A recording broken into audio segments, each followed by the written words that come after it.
உலகில் மனிதர்கள் படைக்கப்பட்டிருக்கின்றார்கள். உலகம் என்பது வானமும் பூமியும் இணைந்தது. வானங்களுக்கும் பூமிக்கும் இடையே இருக்கக்கூடிய சூழ்நிலையும் சீதோஷ நிலையும் இவ்வளவும் உலகத்தின் அடிப்படையை சார்ந்தது. மனிதனுக்கு மட்டும்தான் வானங்கள் இயங்கிக் கொண்டிருக்கின்றன, மற்ற எந்த ஜீவராசிக்கும் கிடையாது. மனிதனுக்கு அவனுடைய வாழ்வின் ஆதாரங்கள் வானங்களிலிருந்து பூமிக்கு இறங்கிக் கொண்டிருக்கின்றன. அவன்தான் வானங்களையும் பூமியையும் படைத்தான், இன்னும் ஜீவராசிகளையும் படைத்தான். இவை அனைத்தும் வானங்களில் பரப்பப்பட்டிருக்கின்றன. ஒரு துளி நீர், அந்த துளி நீரிலிருந்து நமக்கான விளைச்சல்கள் பசுமை உருவாகிறது. அந்த பசுமை இருக்கும் இடமெல்லாம் கால்நடைகளும் உண்டு. காடுகளாக அமைந்துவிட்டால் கொடிய விலங்கினங்களும் உண்டு. அந்த நீர் இந்த பூமியின் மீது விடாவிட்டால் அனைத்து ஜீவராசிகளும் அற்றுப்போகும். ஒன்று கூட இந்த பூமியின் மீது வாழ முடியாது. அப்படியானால் ஒரு துளி நீர், அதில் காடுகளும் இருக்கின்றன, சோலைவனங்களும் இருக்கின்றன, கொடிய மிருகங்களும் இருக்கின்றன, கால்நடைகளும் இருக்கின்றன, பறவைகளும் இருக்கின்றன. ஒவ்வொன்றுமே அந்த நீரில் அமைந்திருக்கின்றது. நிச்சயமாக வானங்களையும் பூமியையும் படைத்திருப்பதிலும் அத்தியாயம் 42 வசனம் 29, வானங்களையும் பூமியையும் படைத்திருப்பதிலும் அவை இரண்டிலும் கால்நடைகளை பரவ விட்டிருப்பதிலும் சிந்திக்கும் சமூகத்தாருக்கு அத்தாட்சிகள் இருக்கின்றன. வானங்களிலிருந்து பூமி விளைகிறது என்பது உண்மையானால், வானங்களில் இருப்பது மறைவானவை, பூமியில் இருப்பது அதிலிருந்து வெளிப்பட்டிருக்கக்கூடிய ஜீவராசிகள். ஒரு துளி நீரில் இந்த படைப்புகள் அவ்வளவும் அடக்கப்பட்டிருக்கின்றன.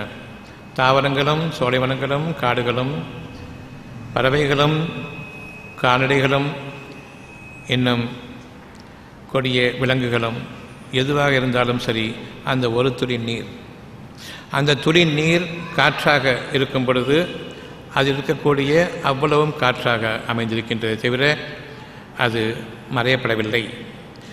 நீர் சேரும் பொழுது அந்த உயிரினங்களின் சேர்க்கையும் ஒன்றிணைக்கப்பட்டு தாவரங்களினுடைய வகை வகையான விளைச்சல்கள் ஒன்று சேர்க்கப்பட்டு இந்த பூமியின் மீது அந்த நீர் விழுகின்றது. வானங்களுக்கும் பூமிக்கும் உள்ள வித்தியாசத்தை தெளிவாக நாம் அறிய வேண்டும். பூமியில் இருக்கக்கூடிய ஒவ்வொன்றும், ஒவ்வொரு தாவரமும், ஒவ்வொரு உயிரினமும், ஒவ்வொரு ஜீவராசியும் வானத்தில் பரவப்பட்டிருக்கின்றன. இறைவன் தான் நாடும் பொழுது அவற்றை ஒன்று சேர்க்க பேராற்றல் மிக்கவன். எனக்கு என்னுடைய தேவைகளுக்கு உரியது இந்த பூமியில் இருக்கக்கூடிய வாழ்க்கையின் ஆதாரங்கள். இந்த வாழ்வின் ஆதாரங்கள் வானங்களில் அமைந்திருக்கின்றன, பரவப்பட்டிருக்கின்றன, மறைவாக்கப்பட்டிருக்கின்றன. அவற்றை இறைவன் நாடும் பொழுது ஒரு துளி நீராக ஒன்று சேர்த்து இந்த பூமியின் மீது அமைக்கும் பொழுது இந்த பூமியில் அவை வெளிப்படுகின்றன, உருவங்களாக, தாவரங்களாக, விலங்கினங்களாக. இந்த வகையில் நம்முடைய வாழ்க்கையின் ஆதாரங்கள் இந்த பூமியின் மீது நிச்சயமாக பரவிடப்பட்டிருக்கின்றன. அத்தியாயம் 42 29, வானங்களையும் பூமியையும் படைத்தவன் பூமியிலும் வானங்களிலும் கால்நடைகளை பரவிட்டிருக்கின்றான், இன்னும் அனைத்து வாழ்க்கையின் ஆதாரங்களையும் பரவிட்டிருக்கின்றான். தான் நாடிய போது அவற்றை ஒன்றிணைத்து உங்களுக்கு உங்களுடைய விளைச்சல்களாக, வாழ்க்கையினுடைய தேவைகளாக உங்களுக்கு அளிக்கின்றான். இது சத்தியம். மறைவிலிருந்து வெளியாக்கப்படுகின்றன நம்முடைய வாழ்க்கையினுடைய ஆதாரங்கள் ஒவ்வொன்றும். இந்த சத்தியத்தின் அடிப்படையை கொண்டு நாம் இப்பொழுது எங்கே இருக்கின்றோம் என்பதை பார்க்க இருக்கின்றோம். என்னுடைய மனமும் இருக்கின்றது, என்னுடைய உடலும் இருக்கின்றது. உடலுக்கு தேவையானது இந்த உலகத்தில் விளையக்கூடிய விளைச்சல்கள், கால்நடைகள், பறவைகள், இவை அனைத்துமே என்னுடைய புறப்புலன்களுக்கு அவசியமானது. மனதிற்கு அவசியமானது மறைவான விஷயங்கள், அது உங்களுக்காக உருவாக்கப்படும். ஒவ்வொரு விஷயமும் வானங்களில் பரவப்பட்டிருக்கின்றன. அந்த வானங்களில் பரப்பப்பட்டிருப்பது உங்களுக்காக இந்த பூமியில் ஒன்று சேர்க்கப்படும். ஒரு துளி நீரை கொண்டு அல்லது வானங்களில் இறங்கக்கூடிய பனித்துளியின் குளிர்ச்சிகளை கொண்டு இரவு நேரங்களிலும் உங்களுக்கான கால்நடைகளும் விளைச்சல்களும் இங்கு உருவாக ஆரம்பிக்கின்றன. ஒரு நாளைக்கு 10 கோடி ஆடுகள் வெட்டப்படுகின்றன உலகம் முழுவதும்.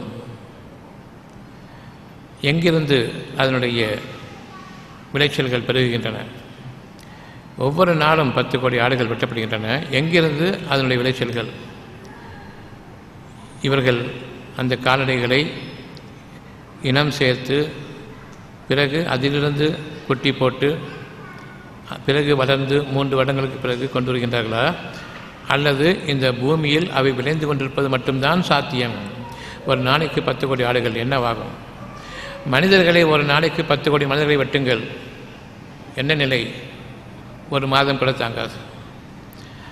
உங்களுக்கான ஆடுகள், உங்களுக்கான விளைச்சல்கள் அவ்வளவும் பெருகி கொண்டிருக்கின்றன. எங்கிருந்து ஒரு நாளைக்கு 10 கோடி ஆடுகள் வெட்டும் பொழுது விளைச்சல்களாக பெருகுகின்றன என்பதை இந்த அத்தியாயத்தினுடைய வசனம் உங்களுக்கு விளக்க வேண்டும். அத்தியாயம் 42:29 வானங்களையும் பூமியையும் படைத்திருப்பதிலும் அவை இரண்டிலும் உயிரினங்களை பரவிட்டிருப்பதிலும் இன்னும் தான் நாடிய போது அவற்றை ஒன்றிணைத்து இந்த பூமியில் அதனுடைய உருவங்களோடு விளைச்சல்களாக பெறுவதையும் சிந்தித்துணரும் மக்களுக்கு அத்தாட்சிகளாக அமைத்திருக்கின்றான்.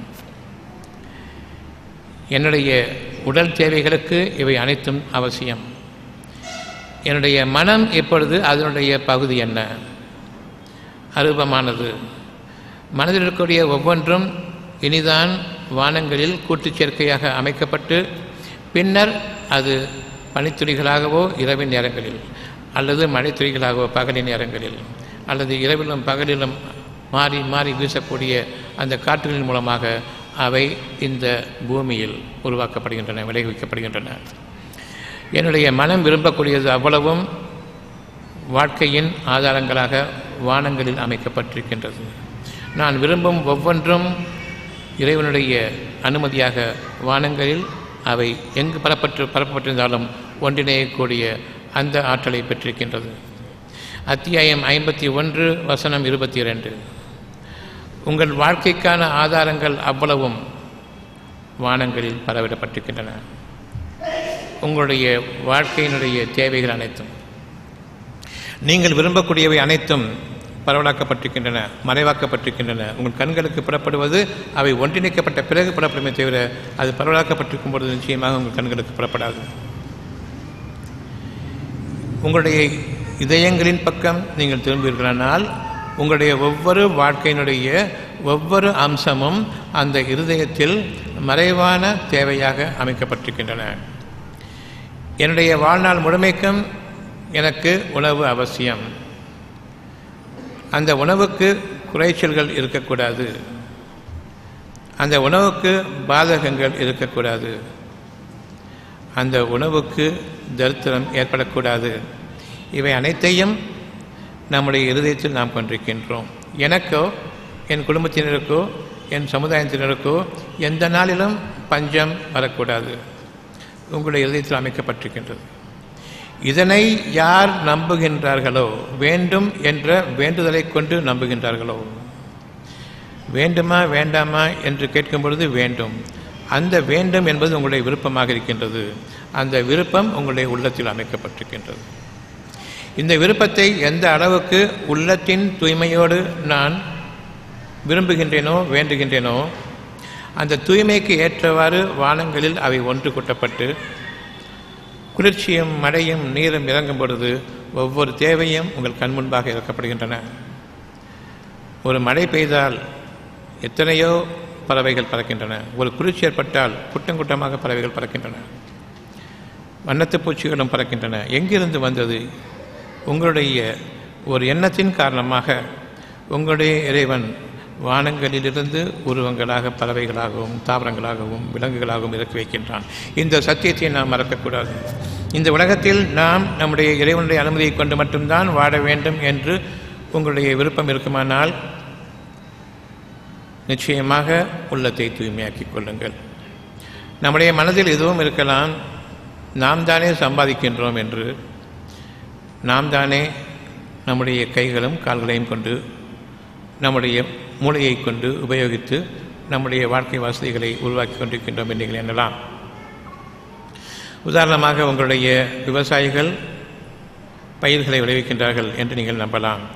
ஆனால் மழை நின்றுவிட்டால், பூமியின் தண்ணீர் உறிஞ்சப்பட்டு விட்டால் நம்முடைய கதி என்ன? விவசாயிகள் வானத்தை பார்ப்பார்களா அல்லது பூமியை பார்ப்பார்களா? பூமியில் இல்லை என்றாகிவிட்டது. விளைச்சல் இல்லை, கைவிரித்து விடுவார்கள், வானம் பொழியவில்லை என்று கூறுவார்கள்.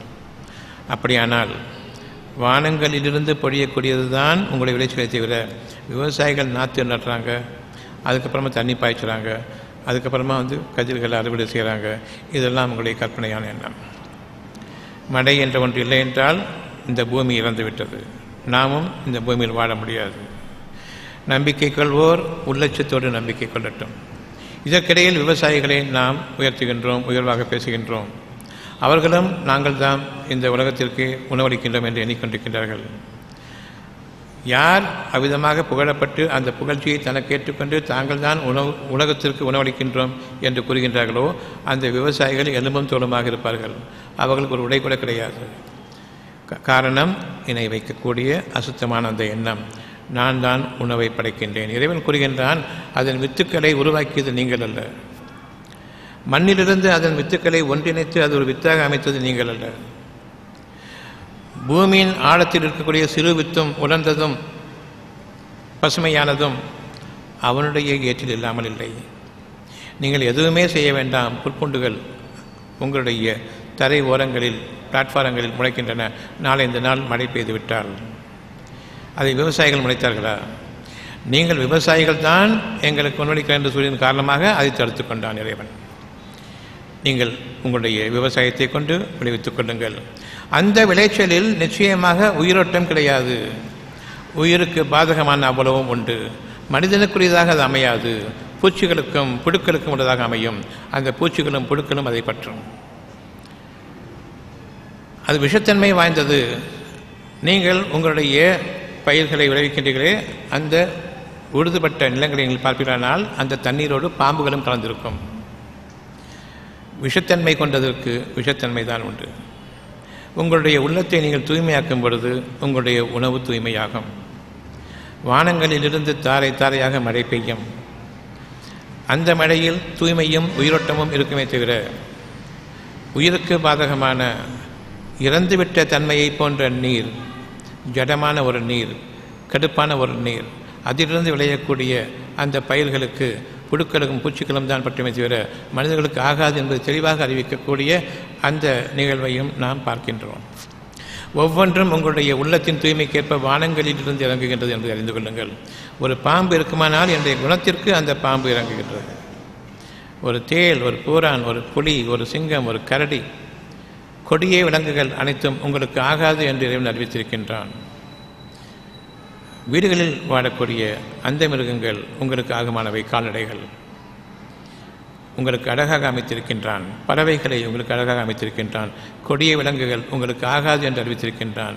நாம் கொடிய விலங்குகளாக மாறிவிட்டதன் காரணமாக புலி வேணும், சிங்கம் வேண்டும், கரடி வேணும், குரங்கு வேணும், நாய் வேணும், இவற்றையெல்லாம் அன்பு காட்டுங்கள்.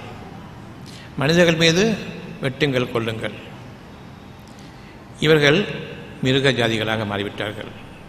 மிருகங்களை அவர்கள் காதலிக்க ஆரம்பித்து விட்டார்கள். மனிதர்களை துவம்சம் செய்வதற்கும் தயாராகிவிட்டார்கள். மனிதர்களை வாழ்விக்க எந்த விதமான உயிரோட்டமுள்ள அந்த எண்ணமும் மனித நெஞ்சமும் அவர்களுக்கு இல்லை. காட்டு மிருகங்களுக்கு வனவாசம் அவ்வளவும் கொடுத்தாகிவிட்டது. மனிதனுக்கு ஒரு புறாக்கூடு அளவு அவன் வாழ்ந்தால் கூட அதற்கு டேக்ஸ் வேணும். இந்த டேக்ஸ் எடுத்துகிட்டு போயிட்டு மிருகங்களுக்கு நான் தீனி போட போகிறேன், மிருகங்களுக்கு நான் வைத்தியம் பார்க்க போகிறேன். இந்த மனிதர்கள் எந்த அளவுக்கு தரம் தாழ்ந்து விட்டார்கள் என்றால், மனிதர்கள் என்ற ஒரு அந்தஸ்திலிருந்து இறங்கி நாங்கள் சோஷியல் அனிமல் என்று கூறுகின்றார்கள். நிச்சயமாக விலங்கினங்களுக்கும் மனிதனுக்கும் ஏகப்பட்ட வித்தியாசம். தரம் தாழ்ந்தது, பூமியின் அடிப்படையோடு ஒட்டியது மிருகங்கள். மிக உயர்வான அந்தஸ்துடன் மனம் என்ற ஒன்றை கொண்டு வானளாவிய வாழ்க்கையில் வாழக்கூடிய அந்த அமைப்பை இறைவன் மனிதனுக்கு அமைத்திருக்கின்றான். மனிதனுக்கு மட்டும்தான் இறைவன், மிருகங்களுக்கு அல்ல. இந்த மிருகங்கள் அனைத்துமே உங்களுடைய தேவைகளுக்காக படைக்கப்பட்டிருக்கின்றன. எப்படி வானங்களும் பூமியும் உங்களுக்காக படைக்கப்பட்டிருக்கின்றதோ அவ்விதமாகவே மனிதனுக்கு மட்டும்தான் தனக்கு எதுவுமே இல்லை என்று ஆகும் பொழுது இறைவனே மன்னிப்பாயாக என்று கருத்து வானத்தை நோக்கி திரும்புகின்றது. ஏனென்றால் இவனுக்கு இறங்க வேண்டியவை வானங்களிலிருந்து இறங்க இருக்கின்றது. உங்களுடைய கருத்துக்கள் தானாக வானங்களை நோக்கி திரும்புகின்றன. அங்கே தான் ஒன்றும் கிடையாது. இப்போ அங்கே பார்க்குறீங்க, பூமியில் ஒன்றும் கிடையாது. ஆனதுக்கப்புறம் வானத்தை பார்க்குறீங்க, வந்ததுக்கப்புறம் பூமியில் மேய்கிறது தான் என்னுடைய வாழ்க்கை.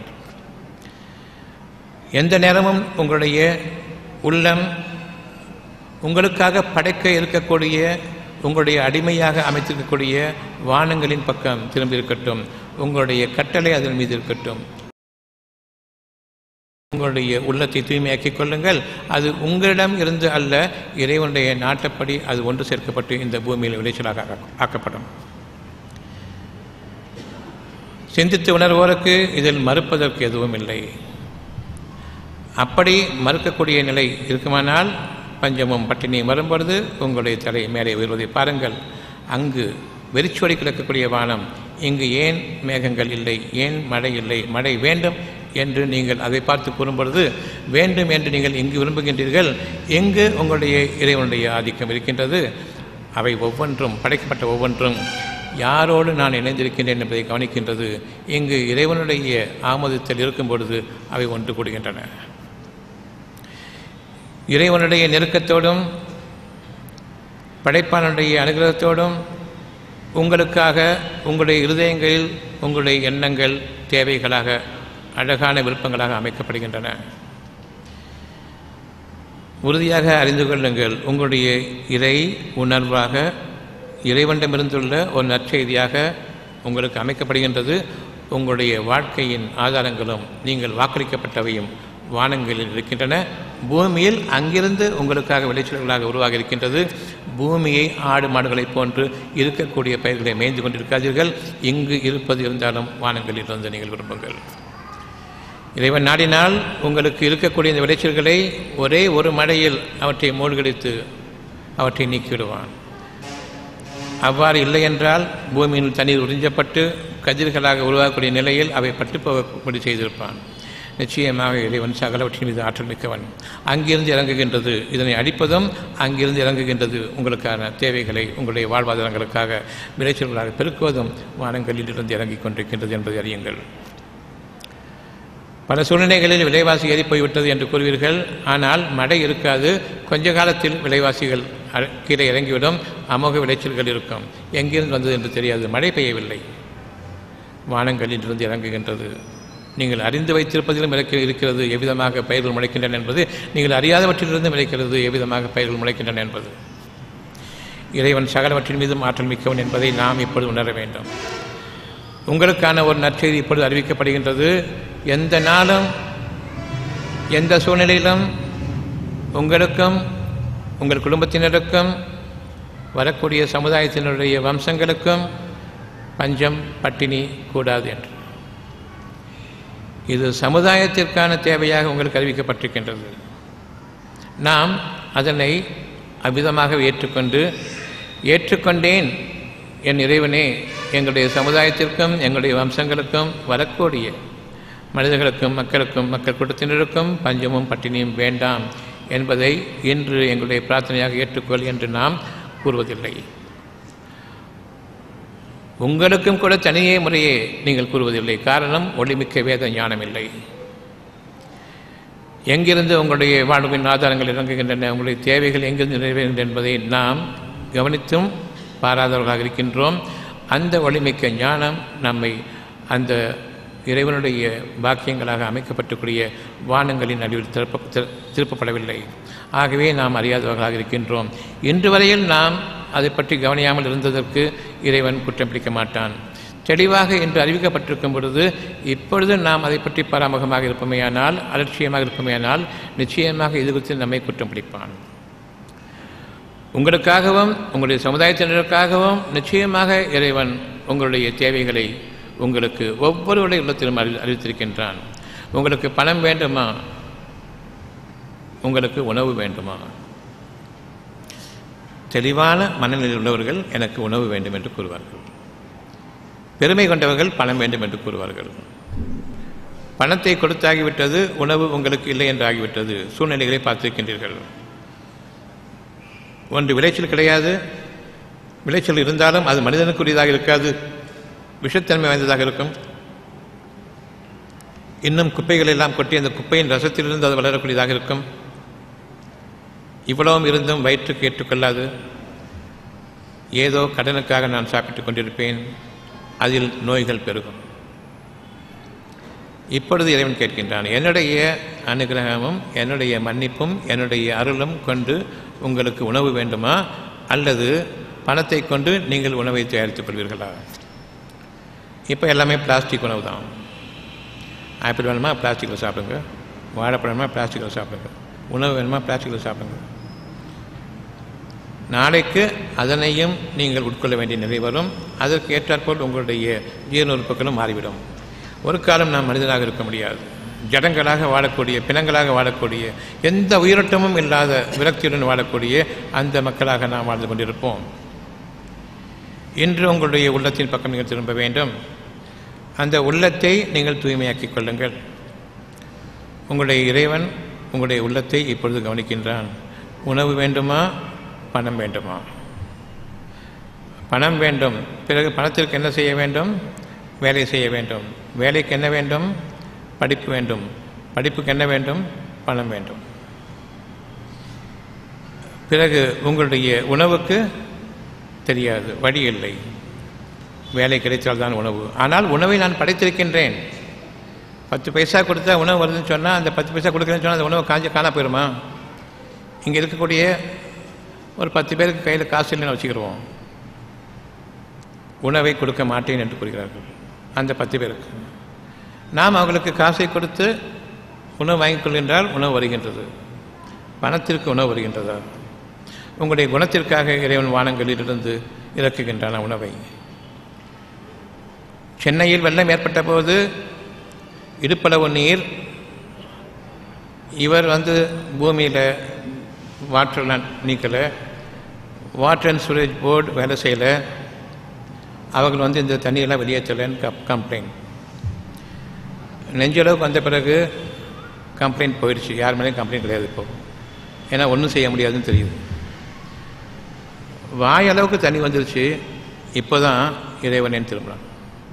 உணவு வேண்டும் என்று. உணவும் அந்த மனிதர்களுடைய மனதை இறங்கச் செய்து இறைவன் அவர்களிடமிருந்து உணவை கொடுக்க செய்தான். உங்களுடைய அரசாங்கத்திடமிருந்து உணவு வரவில்லை. எப்பொழுது அந்த உணவு வந்ததோ இப்பொழுதுதான் பணக்காரனும் சரி ஏழையும் சரி பணத்தை கைவிட்டுவிட்டு உணவு வேண்டும் என்று இந்த நிலைக்கு மேலாக கையேந்து துவங்கினான். ஒரே மாதிரி உணவும் வந்தது, மழையும் நின்றது, பூமியின் தண்ணீரும் உறிஞ்சப்பட்டது. யாராலும் முடியவில்லை, இறைவன் ஒருவன் செய்தான். எவ்வளவு வேலைப்படிய மாளிகைகள் எல்லாமே ஒரு சின்ன பூமியுடைய பூகம்பத்தின் அசைவால் உள்ளே போய்விடுகின்றன. எங்கிருந்தது என்று காண முடியாத அளவுக்கு. இந்த தண்ணீரை ஒரு சின்ன மண் அசைவின் காரணமாக முழுதுமாக உரிவதற்கு எவ்வளோ நேரமாகும் காணாமலாவதற்கு? மெட்ரோ வாட்டர் சூரேஜ் போர்டு அதை கிளீன் பண்ணது இல்லை. உணவை கொண்டு கொடுத்ததன் காரணமாகவும் இறைவனிடம் திரும்பியதன் காரணமாகவும் பணம் எல்லாம் போய்விட்டது. இனி உணவு கிடைத்தால் போதும், தண்ணீர் கிடைத்தால் போதும் என்று திரும்பியதன் காரணமாகவும் மழையும் நின்றது, வெள்ளமும் அடிந்தது, பூமியும் காய்ந்தது. இந்த ஒரு உதாரணம் அவர்களை திருந்த செய்யவில்லை. இப்பொழுதும் உணவுக்கு விலை பேசிக் கொண்டிருக்கின்றார்கள். இப்பொழுது பஞ்சம், இப்பொழுது தண்ணீர் கிடையாது, வறட்சி. சென்னையை மாறி மாறி மாறி மாறி இறைவனுடைய கோபம் அங்கு நிகழ்ந்து கொண்டிருக்கின்றது. காரணம், தலைநகருக்கு தலையை பிடிச்சா வாழ்லாம் ஒழுங்காக வருங்கிறது தான்.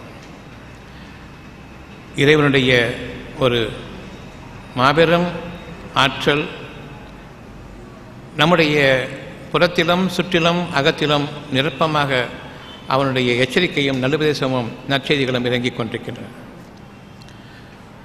இந்த புத்தகத்தை மட்டுமே நீங்கள் படிக்க ஆரம்பியுங்கள், பார்க்க ஆரம்பியுங்கள். அங்கு என்ன இருக்குது என்பதை பாருங்கள். இந்த இதயத்தை பார்க்க இதயம் என்பது நெஞ்சம், நெஞ்சம் என்பது உங்களுடைய மனதை பார்க்க முடியாது.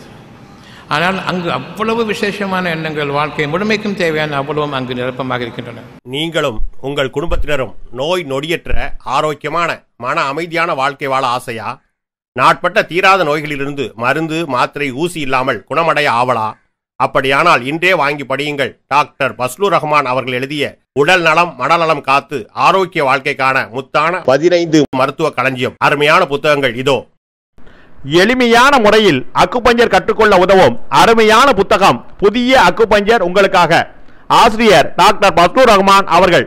படித்து நடைமுறைப்படுத்த வேண்டிய அரிய புத்தகம். விலை ரூபாய் 400. நோய்களிலிருந்து பாதுகாத்துக் கொள்ள உதவும் மருத்துவ களஞ்சியம். மருந்துகளால் வரும் நோய்கள். ஆசிரியர் டாக்டர் பஸ்லூர் ரஹ்மான் அவர்கள். விலை ரூபாய் 250. நீங்கள் ஒவ்வொருவரும் வாழ்க்கையில் வெற்றி பெற வேண்டுமா?